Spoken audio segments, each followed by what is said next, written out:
তো বন্ধুরা দেখতে পাচ্ছেন আমার পিছনেই পুরীর জগন্নাথের মন্দির। তো আপনারা কি পুরীতে আসতে চান, কীভাবে আসবেন, কম খরচ কিভাবে হবে, কিভাবে হোটেল নেবেন আর কিভাবে কম রেটে হোটেল পাবেন আর কিভাবে এখানে পুরো দর্শন করতে পারবেন, সেগুলো আপনাদের পুরো এই ভিডিও দেখাবো। তো ভিডিওতে সঙ্গে থাকবেন। তো আপনাদের নতুন একটা ব্লগে স্বাগত। তো চলুন ভিডিও স্টার্ট করা যাক।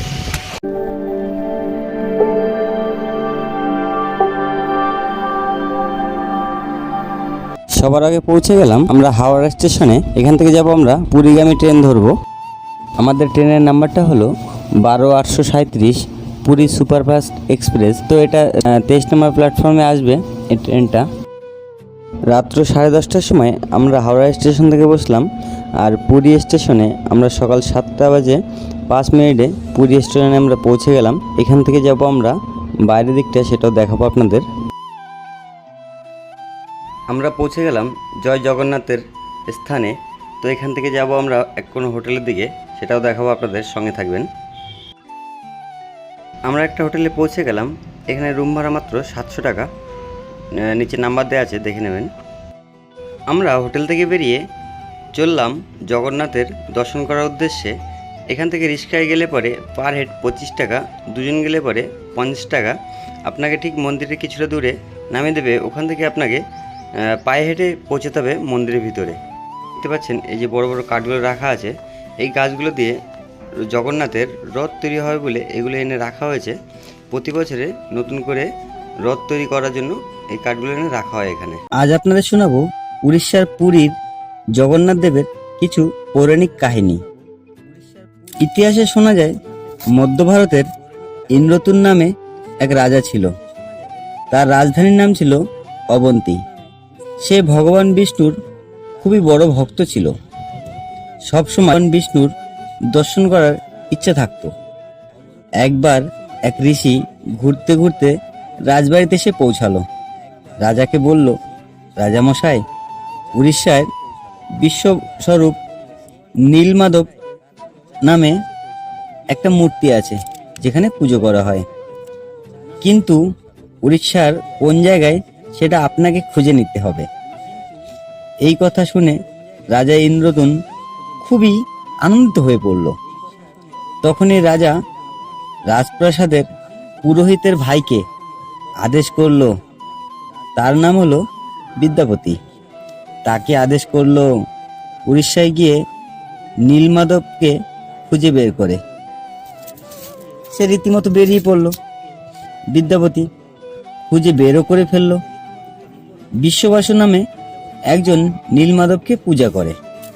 বিদ্যাপতি বিশ্ববাসুকে খুবই অনুরোধ করল সে তাকে একবার নীলমাধবকে দর্শন করার জন্য, কিন্তু সেটা সে না করল।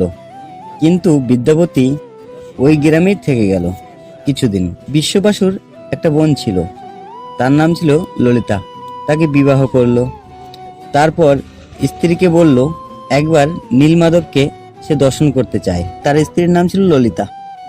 এবার ললিতা তার পিতাকে গিয়ে বলল সে তার চোখ বেঁধে তাকে নিয়ে যায় নীলমাধবের দর্শন করাতে। গুপ্ত গুফার মধ্যে নীলমাধবের মূর্তি ছিল, সেখানে দর্শন করলো খুব সুন্দরভাবে। রাজা ইন্দ্রতুনকে এসে বলল। রাজা ইন্দ্রতুন গিয়ে দেখতে পায় সেখানে কিছুই নেই। কিছুদিন পরে রাজামশাই স্বপ্নে দেখতে পায় একটা গোটা গাছ সমুদ্রে ভেসে এসছে। সেটাকে নিয়ে এসে একটা মূর্তি তৈরি করার জন্য কেউই পারছিল না মূর্তি তৈরি করতে। তখন বিশ্বকর্মা নিজে বয়স্ক বুড়ো মানুষের রূপ ধরে আসলো।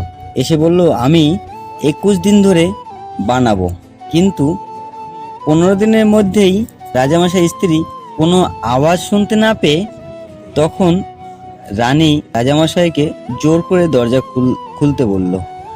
রাজামশাই রীতিমতো দরজা খুলে দেখতে পেল ভিতরে কেউ নেই, লুপ্ত হয়ে গেছে। 3টে অসম্পূর্ণ মূর্তি তৈরি করা হয়েছে। একজন হলো প্রভু জগন্নাথ, আরেকজন হলো দাদা বলরাম, আরেকজন হলো ছোট বোন সুভদ্রা। এই 3টে মূর্তি তৈরি করতে পেরেছিল উনি। এইভাবেই পুরী জগন্নাথ দেবের প্রতিষ্ঠিত হয়। সেই জগন্নাথ মন্দির, আর এই মন্দিরের ভিতরে ফোন ক্যামেরা কোনো কিছু অ্যালাউ নেই, তো বাইরেটাই আপনারা করতে পারবেন। আর এখানটায় পুরোটাই এইটাই রথ, যখন রথের সময় এখান থেকে রথ চলে। তো এটা হলো, আর এখন প্রচণ্ড গরমে দেখতে পাচ্ছেন এখানে কীভাবে জল স্প্রে করছে, সেটাও আপনারা দেখছেন নিজের চোখেই। এই সেই রোড, যে রোডটায় জগন্নাথের রথ চলে, সেই রোডটা মাসির বাড়ি যায় যে জগন্নাথ। তো এই সেই রোডটা, আর এখান থেকে ভিতরে যাওয়ার রাস্তা করেছে পুরো ব্যারিকেড দিয়ে। আর কিভাবে জল স্প্রে করছেন দেখতে পাচ্ছেন আপনারা, মানে জলটা স্প্রে করছে কারণ হলো প্রচণ্ড রোদ আর গরম প্রচণ্ড, তার জন্য এই জল স্প্রে করছে। আর এটা হলো পুরো এরিয়া খুব সুন্দরভাবে। আর এই যে যেটা বলে যে উল্টোভাবে যে পতাকাটা উল্টো দিকে চলে, উল্টো দিকে দিশায়, যে সেই পতাকা এটা, সেটা দেখতে পাচ্ছেন ওই যে উপরে আপনারা। আর এদিকটা পুরো খুব সুন্দর, একটা হাওয়া আছে যদিও, কিন্তু গরম প্রচণ্ড পরিমাণে গরম। দেখতে পাচ্ছেন কত সুন্দরভাবে সাজানো পুরোটা। আর এটা হলো আপনাদের এখান থেকে না জুতো, ব্যাগ, মোবাইল, পার্স কোনো কিছু নিয়ে আপনারা ভিতরে যেতে পারবেন না। এখান থেকে শেষ, এখান থেকে আপনাদের সব কিছু ছেড়ে যেতে হবে ভিতরের দিকে জগন্নাথ দর্শন করার জন্য। তো এই সেই রাস্তাটা এখানেই। তো এখান থেকে এন্ট্রি গেট শুরু, এখান থেকে আপনারা ভিতরের দিকে যেতে পারবেন এই জায়গা থেকে। এটা অনেকটাই দূর, বাইরে সব আপনার জুতো, চপ্পল, মানি ব্যাগ কিছু নিয়ে যেতে পারবেন না ভিতরে। দেখালাম ওই পাশটা, যেটা জগন্নাথ মন্দিরের সামনের দিকটা দেখালাম। এবার দেখাবো এই সাইডটা, যেটা সাইড, সেই এরিয়াগুলো দেখাবো আপনাদের। কেন ভিতরের দিকে আপনারা দেখতে পারবেন না, বাইরের জিনিসগুলো আপনারা দেখতে পারবেন, বাইরে থেকে দর্শন করতে পারবেন। মন্দিরের চূড়াটা এখান থেকে, এই সাইড থেকেও দেখা যাচ্ছে, অনেকটা বড় যদিও। আমরা এখন মন্দিরের ভিতর থেকে বাইরের দিকে আসলাম, মন্দিরে জগন্নাথকে দর্শন করলো। তো আমার ভাই দর্শন করেছে, আমার ভাগ্যে হয়নি যে কোনো কারণবশত। তো আমার ভাই দর্শন করে আসলো ওখান থেকে। তো ভাই দর্শন করে কেমন লাগলো রে? খুব ভালো, খুব ভালো, সত্যিই তাই। তো আপনারা কীভাবে দর্শন করবেন সেটা পুরো ভিডিওটা দেখলে বুঝতে পারবেন, আরও ভিতরেগুলো। তো সেগুলো আপনাদের দেখাবো। আমরা এখন বাইরের দিকে যাচ্ছি, সেটাও আপনাদের দেখাবো। তো আপনারা যদি এখান থেকে এরিয়া থেকে বাইরে বেরোন, তো এখানে প্রতি রিক্সা দুজন গেলে পরে 50 টাকা করে নেবে আপনাদের, পুরো ওখানে হোটেল পর্যন্ত ছেড়ে দিয়ে আসবে। এদের একটা ফিক্স রেট রয়েছে যে 50 টাকা দুজন, এরকম একটা ব্যাপার। এই দিকটা একটা সুন্দর জায়গা, খুব সুন্দর একটা জায়গা রয়েছে, এদিকটা আপনি ঘুরতে পারবেন। এই যে এখানেও দেখছেন, এখানে চলছে কাজ, এখানে খুব সুন্দর। এখানে যথাসম্ভব আপনাদের বুঝতেই পারছেন কি হয় এখানটা, পণ্ডিতরা কি করে, সেই সামগ্রী নিয়ে যখন কাঁসাকুসো রয়েছে, তো আপনারা বুঝতেই পারছেন সেই কাজগুলো এখানে হয় জগন্নাথ মন্দিরে সামনেটা, ঠিক সাইডে করে সেই জায়গাগুলো এইগুলো রয়েছে। মন্দিরে একটা গেট, এদিক থেকেও আপনারা যেতে পারবেন ভিতরের দিকে হয়তো। এই যে মন্দিরের চূড়াটা এখানে দেখতে পাচ্ছেন ক্লিয়ারভাবে আপনারা।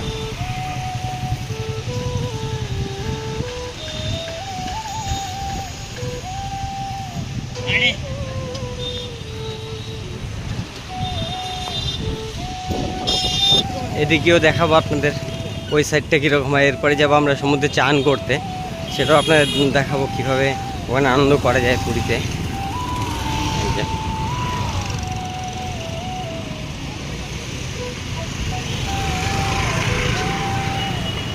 তবে সত্যিই খুব সুন্দর জায়গা। আর এই স্থানে আসলে পরে আপনার মন সত্যি এত ভালো লাগবে কি বলবো। এই রোদের মধ্যে আমি ঘুরে বেড়াচ্ছি, তাও আমার অতটা কষ্ট হচ্ছে না, যেহেতু খুবই ভালো লাগছে। এই যে পণ্ডিতজিরা বসে আছে, এখানে হয়তো কারো মাতা পিতা যদি স্বর্গবাসে চলে যায়, তো তার জন্য সে যে কাজগুলো হয়, ক্রিয়াকর্মগুলো, সেখানে এই পণ্ডিতজিরা করে, ওই কারণের জন্য এই পণ্ডিতজিরা এখানে। তো ওনারা সেই কাজগুলোই করে, হয়তো কারো বছর কি হলো বা কেউ মারা গেল, সেই কাজগুলোই সামনে পণ্ডিতজিরা করে এখানে। আমি এদিকটা ঘুরতে গেছিলাম, এদিকটাও খুব সুন্দর লাগলো ঘুরে। আর এই রোদের মধ্যে বুঝতেই পারছেন যে প্রচণ্ড রোদ, তার মধ্যেও ঘুরে মনে হচ্ছে হ্যাঁ না একটা জায়গায় এসছি, অতটা কষ্ট অনুভব মনে হচ্ছে না। তো খুব সুন্দর লাগছে। যাই হোক, একটু স্বাভাবিক রোদের জন্য কষ্ট হচ্ছে, অতটা নয়, তবে ভালোই লাগছে। এখানে জল দান করছে, আপনারা জল খেতেও পারবেন ভিতরের দিকে, ফ্রি, কোনো এর জন্য কষ্ট লাগছে না, জাস্ট ফ্রি জল এখানে পান করতে পারেন আপনারা। আর তো এটা একটা রাজবাড়ি, এটাও যদিও রাজবাড়ি। তো এক তো এটাও রাজারই একটা মহল। তো এই রাজবাড়ি আরেকটা আছে এখান থেকে 3 কিলোমিটার দূর, যেখানে রাজা এসে এখন থাকে প্রেজেন্ট টাইমে। আর যখন রথ হয়, রথে সোনার যে ঝাড়ু, রথ যে টানার আগে যে সোনার ঝাড়ু লাগায়, তো সেই রাজার বাড়ি এখান থেকে 3 কিলোমিটার ডিস্টেন্স এখান থেকে। তো আর এটা হলো রাজার একটা মহল এই জায়গাটায়।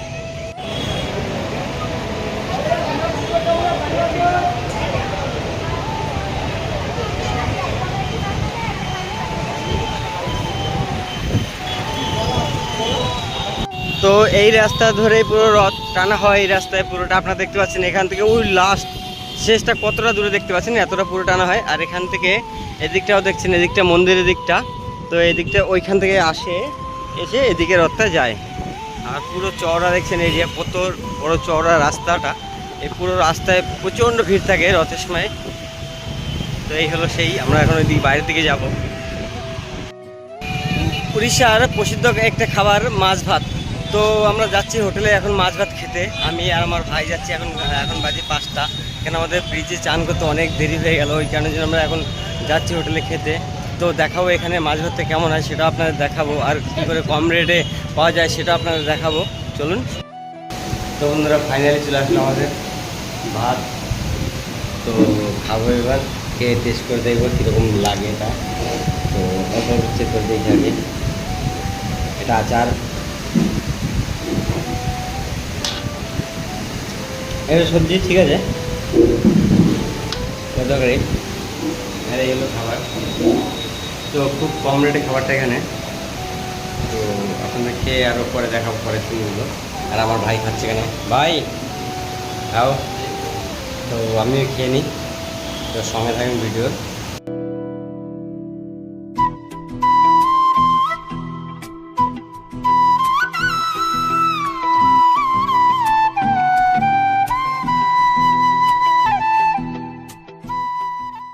তো বন্ধুরা দেখতে পাচ্ছেন রাতের মন্দিরটা কত সুন্দর লাগে দেখতে। আর আমি এখন মন্দিরের যে চারপাশটা ঘুরবো, পরিক্রমা করবো, ওটাও আপনাদের দেখাবো। আর ব্রিজেও যাবো, ওটাও দেখাবো আপনাদের। চলুন আমার সঙ্গে।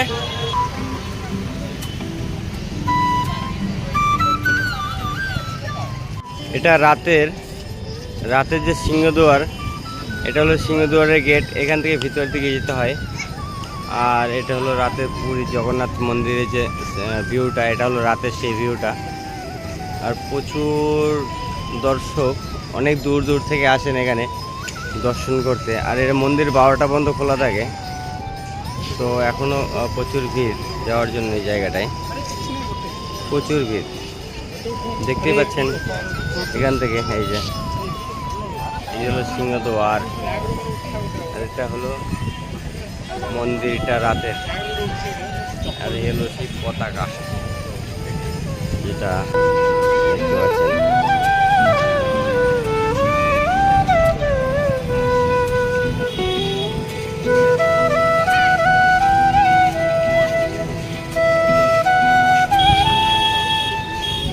এই যে আপনারা দেখছেন, এই যে ভগবান, তো এনার সিংহদুয়ার থেকে ঢুকতেই আপনারা দর্শন পাবেন পতিত পাবনের।